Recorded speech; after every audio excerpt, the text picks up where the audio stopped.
Pessoal, eu vou explicar o que é a Lei Magnitsky e por que ela foi aplicada contra o ministro, ok? Eu sou advogado Manuel Pereira, atuo como advogado há 16 anos aqui em São Paulo, então vamos lá. Magnitsky, ele também foi um advogado. Ele denunciou o governo russo casos gravíssimos de corrupção. Como retaliação, ele foi preso, ficou quase um ano preso até morrer na cadeia. E ele foi torturado. Investigações demonstram que ele foi torturado, inclusive fisicamente. E ele tinha doenças gravíssimas, como por exemplo pancreatite. E ele foi negado o tratamento médico e os medicamentos. Então ele morreu na cadeia. Então o Congresso americano criou uma lei e deu o nome de Magnitsky a essa lei.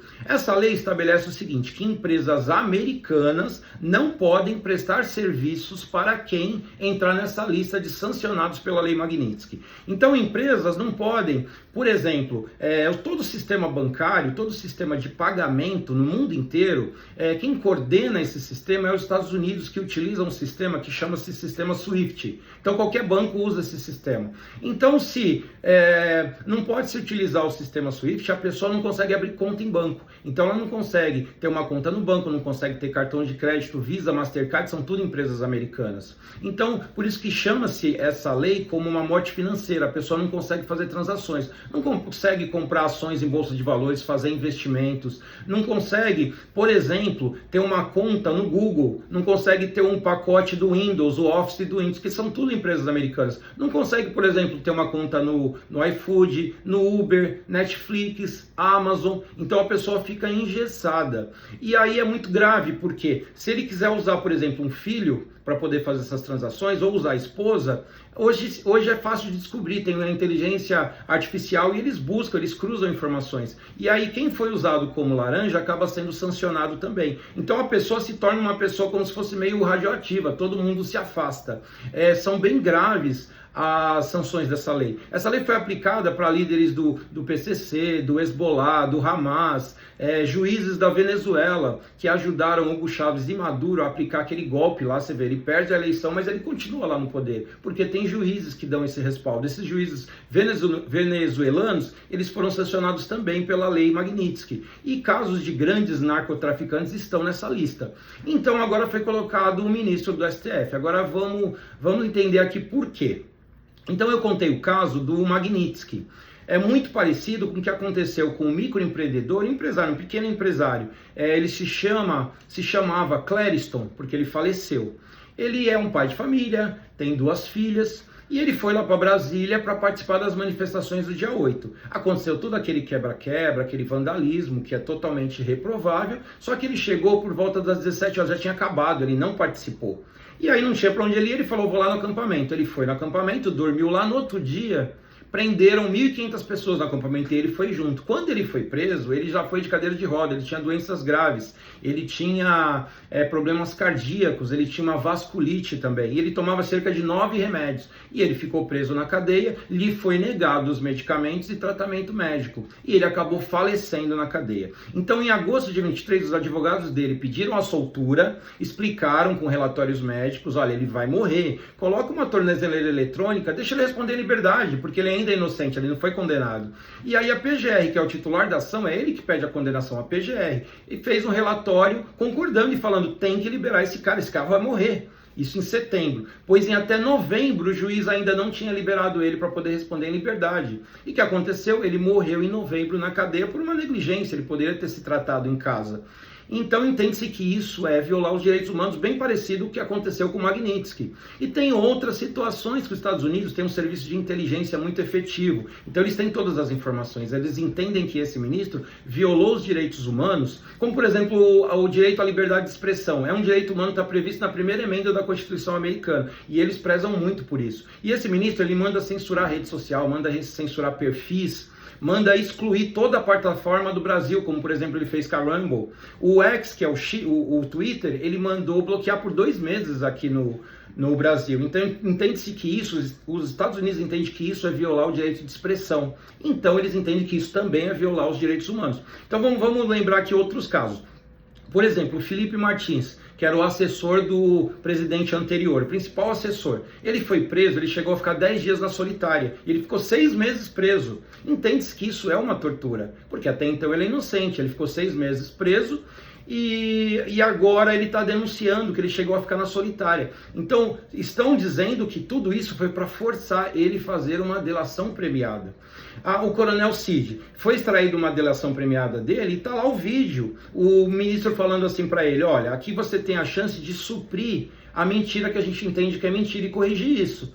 Se não, você vai ser responsabilizado, vão ser responsabilizados o seu pai, a sua esposa, a sua mãe e a sua filha menor de idade. Podem ser responsabilizados e presos. Então isso me parece uma tortura. O Gilmar Mendes falou que você colher a delação premiada de alguém que está preso é tortura. O Gilmar Mendes disse isso, que também é ministro. Então não sou nem eu que estou dizendo. E todas essas informações sobre esses casos, os Estados Unidos têm essas informações, por isso que sancionou o ministro. Então tem o caso, por exemplo, do Daniel Silveira, é um deputado. O deputado tem imunidade de fala, ele pode falar o que ele quiser e não pode ser processado por conta disso. Porque ele foi eleito para ser um parlamentar, então ele tem que falar, tem que falar.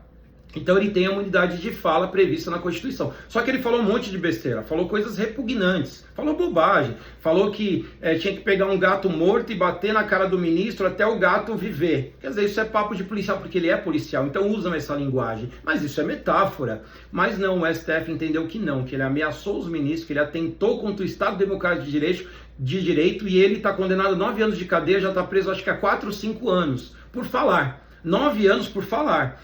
Agora você vê os casos dos aposentados, por exemplo. O pessoal do sindicato e das associações que fizeram os descontos indevidos, nenhum foi preso. E fizeram um acordo, o governo fez um acordo, o STF homologou que as pessoas não podem processar. Elas têm que pedir a restituição para o próprio INSS. Então não pode pedir a restituição em dobro, não pode pedir direitos, danos morais, danos materiais, para tentar condenar a associação e sindicato. Não, você tem que pedir a devolução para o INSS. Essa associação não devolver, quem vai pagar vai ser o INSS. Ou seja, nós vamos pagar, o aposentado vai pagar de novo, porque o dinheiro do INSS é o nosso dinheiro. E essas pessoas nenhuma estão presas. Então, os Estados Unidos têm todas essas informações.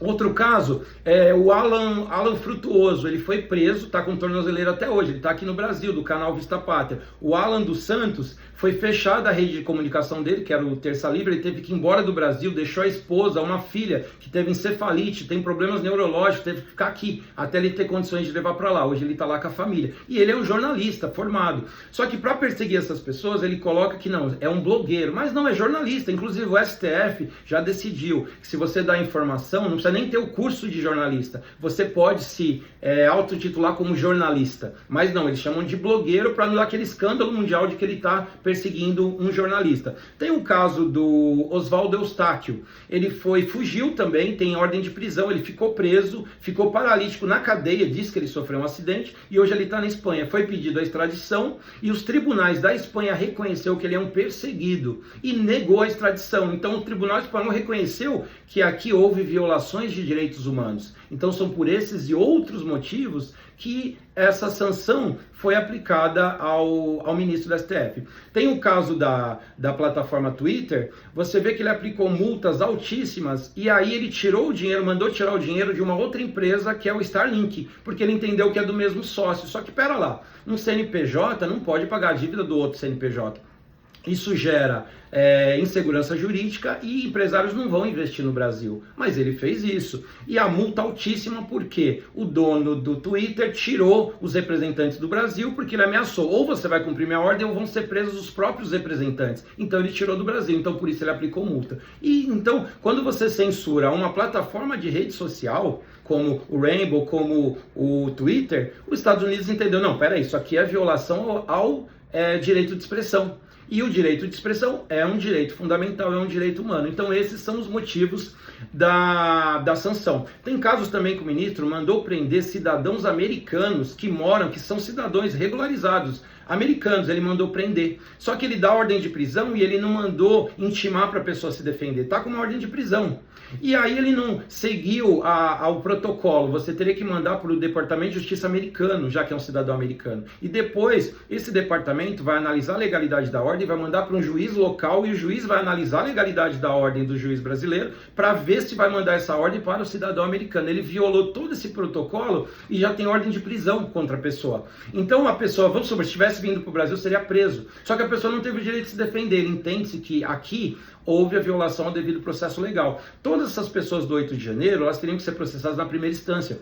Eles não têm fórum no STF, mas esse ministro ele quer julgar de qualquer jeito. Então ele pegou um deputado, que é o Ramagem, para dizer que o Ramagem está envolvido, então o Ramagem atrai o fórum para todos os demais, inclusive o ex-presidente. Só que a jurisprudência do STF é que ex-presidente responde lá na primeira instância, como o presidente atual dos crimes que ele foi acusado, ele respondeu na primeira instância. Só que eles mudaram para poder julgar agora o último presidente. De qualquer forma, eles querem julgar no STF.